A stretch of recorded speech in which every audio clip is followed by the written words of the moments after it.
Bonjour, bon après-midi, Balandino sur Étoile Inès TV. Grande et ma joie de vous retrouver encore une fois aujourd'hui avec beaucoup de nouvelles sur la politique. On va parler de la situation sécuritaire à l'est de la République démocratique du Congo. Il y a après des opérations militaires qu'ont mené nos FARDC, il y a eu des soldats rwandais qui ont été capturés. Alors, par rapport à ça, on va un peu essayer d'expliquer la situation qui se passe, qui se vit à l'est de la RDC.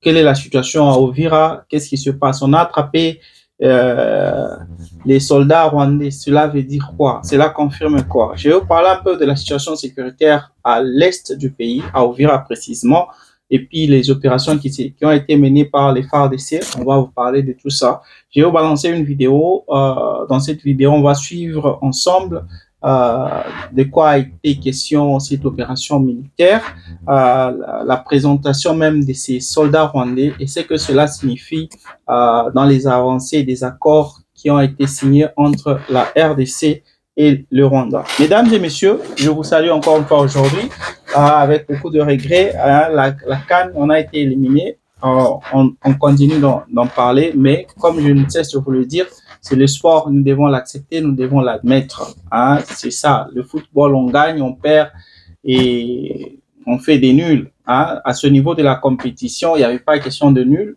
Vous devez être éliminé. Donc, si on n'avait pas perdu dans les extra time, on allait jouer après la prolongation, c'était les penalties. Donc, on dit félicitations, coup de chapeau aux Algériens qui ont gagné. En tout cas, félicitations à eux. C'était pas démérité. Ils ont joué jusqu'au fond. Mais cela montre encore une fois que la RDC aujourd'hui peut être comptée parmi les grandes nations du football en Afrique. Parce que l'Algérie a gagné tous ses matchs. Et je vous l'avais même dit avant ce match-là qu'on n'avait jamais battu l'Algérie dans des matchs officiels. Alors, on a encore besoin de temps, si je peux le dire ainsi, pour arriver à ce niveau-là, de concurrencer les grandes équipes du football, la Côte d'Ivoire, le Cameroun, le Maroc. Vous voyez, là, c'est un autre niveau. Alors, quand même, on voit le progrès. Les joueurs ont mouillé leur maillot. Ils ont tout donné pour l'équipe. Donc, nous ne devons pas vraiment être ingrats. Hein, nous devons encourager parce qu'il y a des gens qui demandent la tête du coach. Le coach n'a rien fait.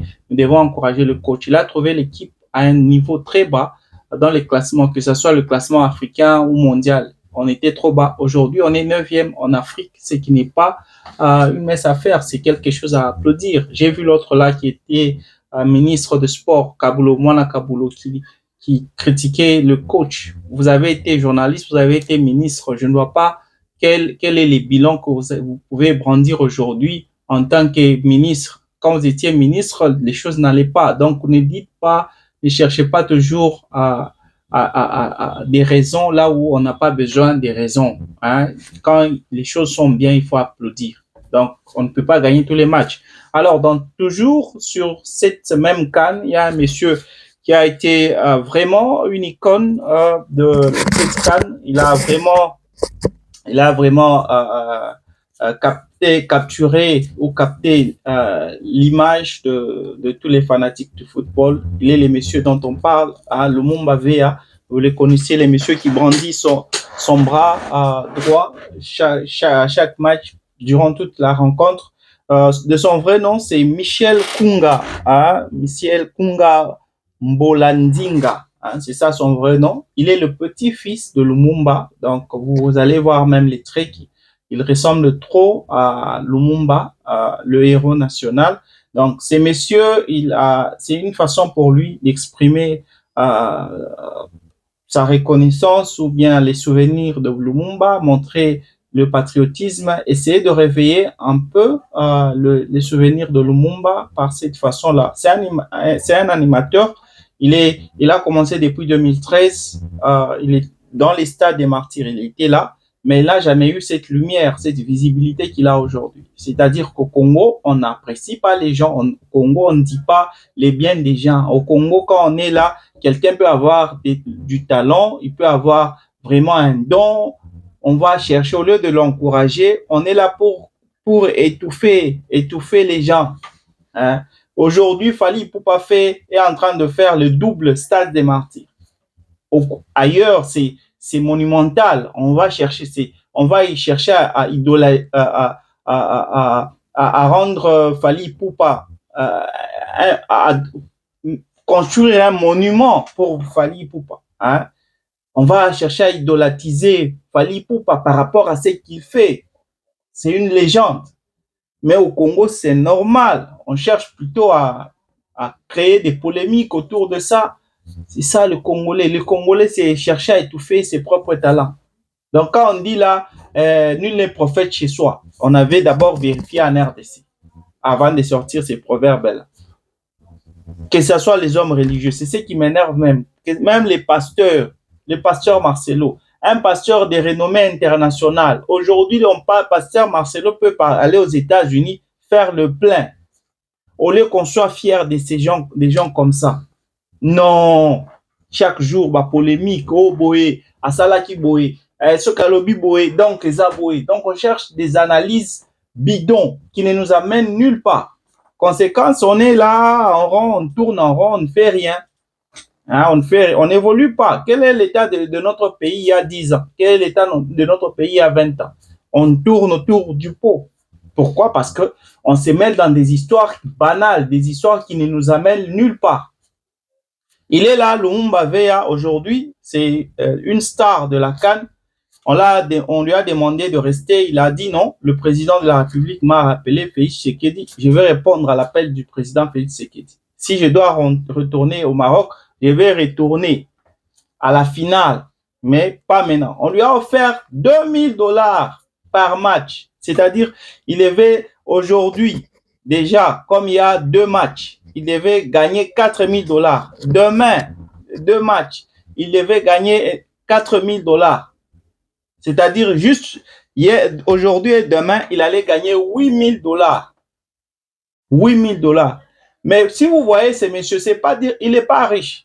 J'ai vu récemment, on m'a envoyé une vidéo, monsieur Didier Boudimbo, le ministre des Sports, qui lui a donné quelques habits. Il fallait voir sa joie, l'effervescence. On lui a donné des costumes. Oh papa, moi l'Anzambe. Il était tellement content. On sortait dans l'emballage, on lui a sorti des chaussures. Ah, botikanga, bokobomanga, des chaussures, des simples chaussures. Mais ce monsieur-là, juste pour les 2 jours, les quarts de finale, aujourd'hui et demain, le monsieur allait toucher $8000. Là, je ne parle même pas des demi-finales, je ne parle même pas de la finale. C'est un monsieur humble qui sait c'est quoi la patrie. Le patriotisme, c'est quoi? On a voulu qu'il reste là-bas. Il s'est dit, bon, mon pays est éliminé, que je reste pour faire quoi là? Je vais retourner chez moi. Si vous devez, au Maroc même, le jour quand s'il part à la finale, c'est juste pour prendre le trophée du meilleur fan de la CAN. Ce n'est pas dire qu'il veut aller là-bas pour se faire de l'argent. Mais ça me fait mal quand il y a des gens qui veulent étouffer cette étoile. Il y a un groupe là des animateurs le groupe d'animateurs de l'équipe de DCMP qui n'est pas content de voir ces messieurs-là s'épanouir à la CAN, pendant que la RDC jouait. Il y a ce président-là du groupe animateur qui disait ceux qui nga nazalaki wana nalingaki nasala nyonso pour que nalingaki nasala nyonso moto wana télématique. Donc on n'est pas content. Il a envoyé même des gens pour qu'on puisse s'occuper de son cas là. Comment est-ce qu'on peut être bête jusqu'à ce niveau-là? Comment est-ce qu'on peut être bête? Quelqu'un qui est là, aujourd'hui, la RDC, ce qu'il a fait là dépasse même les visites d'IRC. Aujourd'hui, la CAN est vue par tout le monde. Le monde entier voit la CAN. Et cette image-là a retenu l'attention de tout le monde. Donc, il n'a pas seulement fait la visibilité à la RDC, mais aussi à Lumumba. Aujourd'hui, il y a des gens qui commencent maintenant à faire des recherches sur Lumumba. Qu'est-ce qui s'est réellement passé? J'ai vu des Nigérians parler de lui, j'ai vu des Marocains parler de lui, des Égyptiens parler de lui, tout ça. C'est aujourd'hui que moi-même, personnellement, j'apprends que Moïse Tchombe, le monsieur qui avait trahi Lumumba, il avait été tué, il a été arrêté en Algérie, c'est là qu'il était mort. Les Occidentaux avaient demandé à ce que l'Algérie puisse le libérer. Il avait sacrifié Lumumba, il a cru que non, en tout cas, il était bien, il est parti en exil, il était en Belgique. Alors, il a été rappelé au Zaïre pour retourner au Zaïre afin de participer dans le gouvernement de Mobutu. À son retour, ils ont fait escale. Au lieu d'aller directement à Kinshasa, à Léopoldville, ils sont descendus en Algérie et de là, il a été arrêté. Le gouvernement algérien l'a arrêté pour trahison, ce qu'il avait fait à Lumumba là. Il a été arrêté, on ne l'avait jamais jugé, on l'a juste arrêté, il était emprisonné, il était quelque part dans un lieu où il ne pouvait voir personne, il était emprisonné. Après 2 ans, il est mort. Les Occidentaux avaient exigé à ce que l'Algérie puisse le libérer, ils ont refusé. L'Algérie a refusé. Donc, Lumumba avait été vengé par les Algériens. Je ne devais pas savoir cela aujourd'hui si ces messieurs n'avaient pas fait ce symbole-là, n'avaient pas réveillé le souvenir de Lumumba. Mais il y a des gens qui sont prêts à étouffer ces messieurs-là. Je suis sûr qu'à Kinshasa, là où il est, il y a des gens qui vont chercher à l'étouffer. Hein? Je ne sais pas. Le Congolais, tout changé, tout bon la mitema. Je ne suis pas là pour parler de ça. On est là pour parler politique, mais c'est quelque chose que je devais parler parce que ça fait trop mal le comportement des Congolais. Hein? Le comportement des Congolais. Hermoko Zamba Sungabiso, hein? Zamba Sungabiso parce que ceux qui étaient Mobutu, Yango Congo na biso zo changé parce que le changement du Congo ne dépend pas des autorités. C'est pas Félix Tshisekedi, oh Joseph Kabila qui va changer le Congo. D'abord ma mitema na biso. Faut biso moko total ba mitema na biso. Comment on se comporte? Comment on vit avec nos stars? Alors on suit ça d'abord. Est de la RDC. Il a été capturé au front nord à Goma. Motif, espionnage. 15 prisonniers de guerre au total, présentés au Collège des hautes études de sécurité et de défense, et parmi eux, 7 militaires de nationalité rwandaise selon les FARDC. Ce n'est pas la première fois qu'elles organisent ce type de conférence de presse. La dernière en date remontée à février 2023. Pour l'armée congolaise, ces captures prouvent l'implication du Rwanda dans le conflit au Kivu. Depuis le début de cette guerre, la RDC a toujours affirmé avec des preuves qu'elle est agressée par le Rwanda. L'occupation jusqu'aujourd'hui nous verra. Se trouvant très loin de ces frontières, prouve que la raison des mesures défensives avancées par Kigali est un pur mensonge. De son côté, la diplomatie rwandaise a toujours nié la présence de troupes sur le sol congolais, invoquant plutôt des mesures défensives. Interrogé sur le plateau de TV5 Monde en novembre, le ministre des Affaires étrangères rwandais avait réaffirmé cette position. On a dit ça à plusieurs reprises. On a dit qu'on a déployé des mesures défensives pour se prémunir contre des attaques, non seulement contre les FDLR, mais aussi contre d'autres forces qui ont été déployées par le président Tshisekedi dans un cadre de discours belliqueux. Malgré la signature en novembre d'une feuille de route préalable à un accord de paix entre la RDC et le M23, sur le terrain, la tension reste vive, notamment dans la province du Sud Kivu. Ce samedi, de violents combats opposaient le M23 aux forces pro-Kinshasa dans plusieurs localités autour de la ville stratégique d'Ouvira. Voilà. On est là pour parler de la situation sécuritaire. Je pense vous l'avoir déjà dit plusieurs fois. Je n'avais pas vraiment aimé ce que le président Félix Tshisekedi avait fait quand il avait signé cet accord économique régionale entre la RDC et le Rwanda, parce que comment vous pouvez faire un accord avec un pays avec lequel vous ne vous entendez pas? Vous ne pouvez même pas faire confiance. Vous savez que le Rwanda est là en train de, de violer la souveraineté de votre territoire national. Le Rwanda a ses troupes sur votre sol. Vous avez même des preuves, parce que là, ce sont des preuves que les Rwandais sont sur notre sol. Mais comment vous avez d'abord donné des préalables? Avant qu'on puisse signer, il faut que les Rwandais puissent retirer ses troupes. Mais les Rwandais ne retirent pas ses troupes. Mais vous arrivez quand même à signer cet accord. Pour plaire à qui? Quand on suit les autorités congolaises, on dit non, non. En tout cas, les autorités congolaises disent qu'elles ont tout entre leurs mains. C'est elles qui décident de qui fait quoi. Hein? On n'a pas donné le monopole aux États-Unis et consorts, ni au Rwanda. C'est nous qui décidons qui gagne quoi, qui ne gagne pas quoi. C'est nous qui avons le monopole sur les minéraux congolais. Mais dans tout ça, vous comprenez qu'on n'a pas notre pays dans les mains. Vous voyez. Alors, par rapport à la situation toujours à l'est du pays, ce que je me dois de vous signaler, c'est qu'il y a encore, je vous avais dit que les M23 avaient quitté Uvira, mais ils n'étaient pas loin, ils étaient juste aux alentours d'Uvira, hein, à une dizaine de kilomètres d'Uvira. Et c'est de là d'ailleurs qu'il y a eu quelques combats, quelques affrontements, si je peux dire ainsi. Là, nous sommes à Kingongo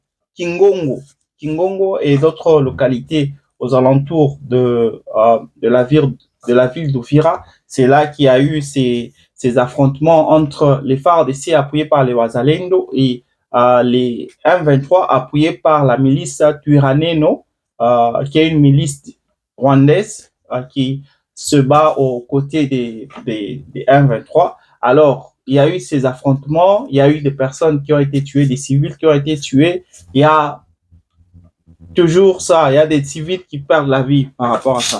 Alors, c'est ce qui se passe. Il y a ces ballons, ces affrontements ont créé la panique.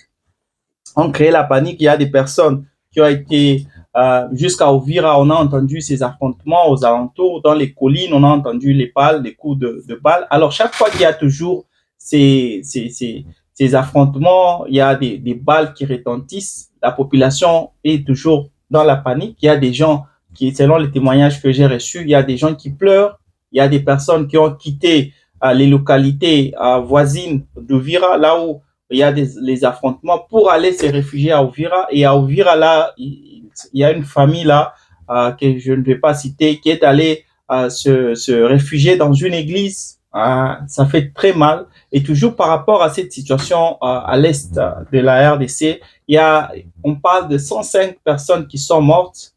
Parmi les personnes qui sont allées, les déplacés de guerre, les personnes qui ont quitté Uvira pour aller se réfugier au Burundi, on nous parle de 105 personnes qui sont mortes. Ça fait tellement mal parce que les 105 personnes qui sont mortes, on parle de manque.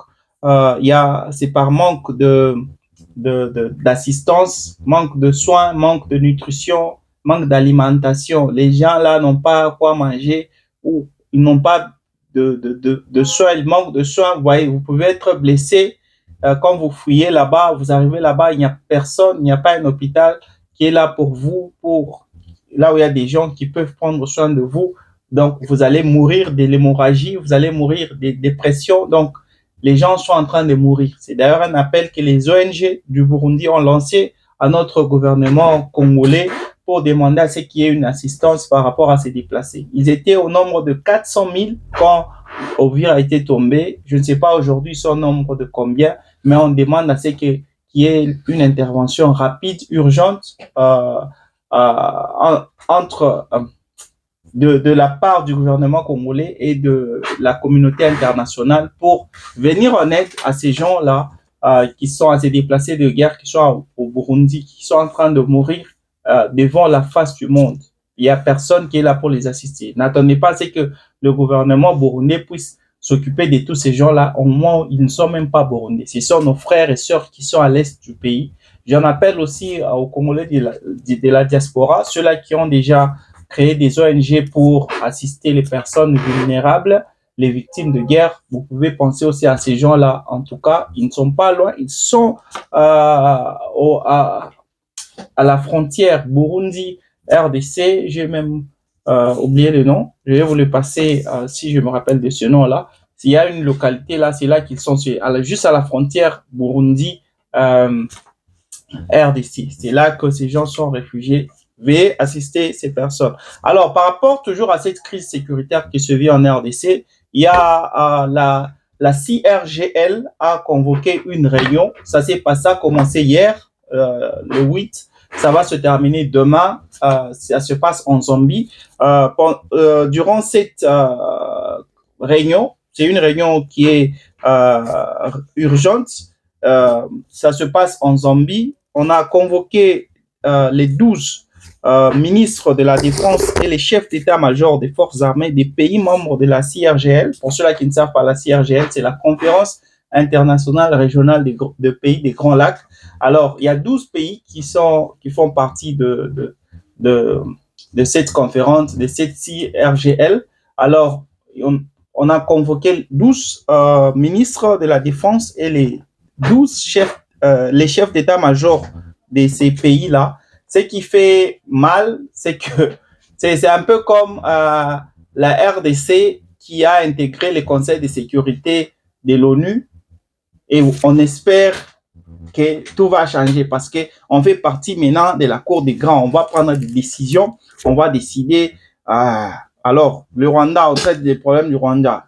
Le Rwanda est en train de tuer la RDC. C'est nous qui sommes là, nous, qui sommes en train de prendre les décisions. Alors, le Rwanda, on doit faire ça au Rwanda.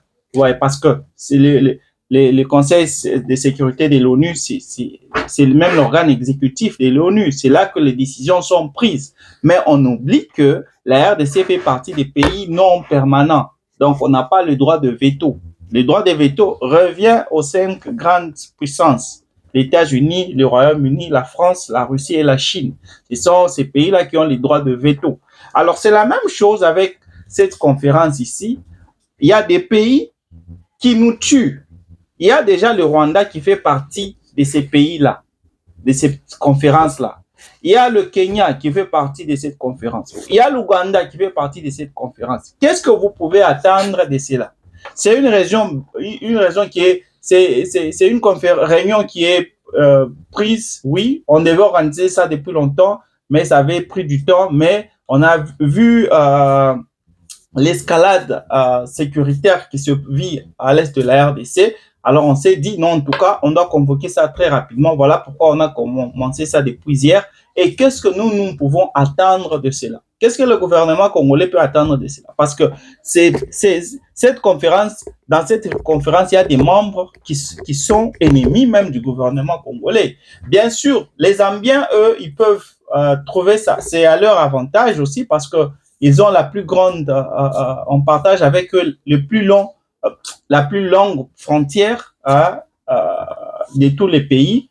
Alors, si il y a escalade sécuritaire dans cette partie régionale entre la RDC et la Zambie, cela va impliquer ou cela va avoir une répercussion négative sur le commerce entre la RDC et la Zambie. Voilà pourquoi il y a priorité à ce qu'on puisse veiller à traiter ce problème-là. Oui, vous l'avez d'ailleurs vu récemment, il y a des tracts zambiens qui ont été capturés par des gens à la frontière, qui ont été retournés vers la Zambie. Il y a d'autres qui ont eu la malchance de passer par les mains des fraiseurs. Les fraiseurs ont caillassé ces tracts-là. Alors, il y a déjà cette insécurité qui se vit sur les frontières entre la RDC et les pays voisins. Alors, c'est dans cette optique que ces pays-là se sont réunis pour dire non, nous devons voir comment gérer ces problèmes ici parce que cela peut avoir un impact négatif sur les échanges commerciaux que nous avons avec la RDC. Mais sur le plan sécuritaire, il n'y a rien qu'on puisse espérer de cette conférence parce que il y a toujours les Rwandais qui sont là, il y a les Ougandais qui sont là. Qu'est-ce qu'eux peuvent faire? Parce que ce sont eux qui sont à la base de tout ce qui se passe en RDC. Il y a un autre point que je voulais vous annoncer, c'est le problème que nous avons en RDC par rapport à l'électrification de la RDC. Ça, c'est une information que je vous dis en vrac. La RDC, comme vous le savez, la RDC n'est électrifiée qu'à 20%. Alors, il y a une solution qui a été trouvée par le gouvernement congolais, parce que le gouvernement congolais a vu ou a trouvé qu'il y avait une redevance de la consommation de l'électricité sur toute l'étendue de la République. Les personnes qui consommaient de l'électricité, la plupart ne payent pas. Alors, comment régler ce problème? Le gouvernement a signé un protocole unique entre la SNEL, la DGRAD et l'ANCR. L'ANCR, pour ceux-là qui ne connaissent pas, c'est l'agence même qui est chargée de l'électrification rurale. C'est elle qui envoie les gens dans les villages, dans les villes, pas seulement villages. C'est elle qui est chargée de l'électrification des cités. Alors, si je peux être bref. Alors, il y a un protocole qui a été signé. Ce protocole va faire qui est suivi entre le gouvernement congolais et les clients que vous êtes, les personnes qui consomment de l'électricité. Donc, on veut mettre de l'ordre sur la redevance, la perception plutôt de cette redevance. Donc, il y aura un formulaire unique des déclarations mensuelles obligatoires avec les détails de chaque client. Il y aura suivi, on va vérifier qui paye et qui ne paye pas. On aura les données de chaque client. Vous habitez où, vous devez combien à la SNEL. On va tout vérifier. Et l'argent qui va être perçu par le gouvernement sera partagé. 50% ira au trésor public et 50% ira à l'ANCR, l'agence qui est chargée pour l'électrification. Donc, cela va permettre à ce qu'il y ait assez d'argent pour que l'ANCR soit capable de poursuivre avec l'électrification de la RDC. Est-ce une bonne nouvelle? Dites-nous vous-même dans les commentaires, dites-nous ce que vous pensez. Est-ce qu'on devait commencer à faire payer les gens pour électrifier la RDC? Moi, je trouve qu'on devait électrifier le pays et puis demander à ce que les gens puissent commencer à payer si réellement on veut commencer à faire payer. Parce que selon moi, selon ce que je vois, la RDC est capable d'électrifier toute la RDC et ne pas demander de l'argent. Parce que on gagne déjà suffisamment d'argent quand on envoie notre courant dans notre pays qui nous donne de l'argent, qui nous paye pour le courant qu'on leur fournit. Cet argent-là va dans les trésors publics, va dans les poches de nos autorités. Cet argent-là, on ne bénéficie même pas de ça. Je vous l'avais dit l'autre fois que si on utilisait cet argent-là, cet argent allait permettre à ce que chaque Congolais puisse toucher de l'argent, chaque Congolais puisse vivre, puisse toucher un salaire chaque fin du mois sans même travail. Mais où va cet argent-là? Ouais. Donc, le gouvernement peut avoir cette bonne volonté ou se faire cette bonne foi d'électrifier tout le pays gratuitement et permettre à ce que les gens puissent commencer à vivre avec du courant. Au moins, imaginez s'il y avait au moins du courant. Là, je ne parle même pas d'eau, le courant seulement. Parce que quand vous avez du courant, vous pouvez vous payer une pompe, vous commencez à pomper de l'eau, vous électrifiez cela. Si vous ne pouvez pas purifier cela, quand même vous avez une pompe, vous pouvez vous faire de l'argent comme ça. Avec le courant seulement, il y a des gens qui peuvent vivre. Ouais, l'eau et l'électricité, ce sont les droits basiques même de chaque citoyen. Ouais. Mesdames et messieurs, c'était Décryptage politique avec votre frère Francis. Merci d'avoir été des nôtres. On se retrouve demain avec la même force, la même énergie. Bye.